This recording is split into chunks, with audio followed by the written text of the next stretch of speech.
dostlarım, izleyenlerimiz, yağaylar sizde. Bunu şu fırsattan faydalanıp Halimime de yanaşım kanalizasyonları kazıp gitti. Kanalizasyonları doldurdım. Dolu gitti, dolu bağlıtıra gidip geri kazıp gittiğim har.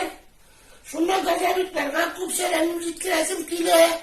Buna oturuyor başladım. Gaz plitesini alıp gitmeliyiz.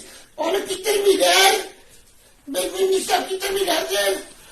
Gayri hizmetkarlarına da kupseler, yağaylar bilen. Bir tutkarlap tırmıyorlar. Allah'a şükür biz de rahmet sizge. Bıraşlarına kimden bıraşlarına da kupseler, yağaylar bilen. Dostlarım biz de rahmet. Buna hazır İpteşim yok.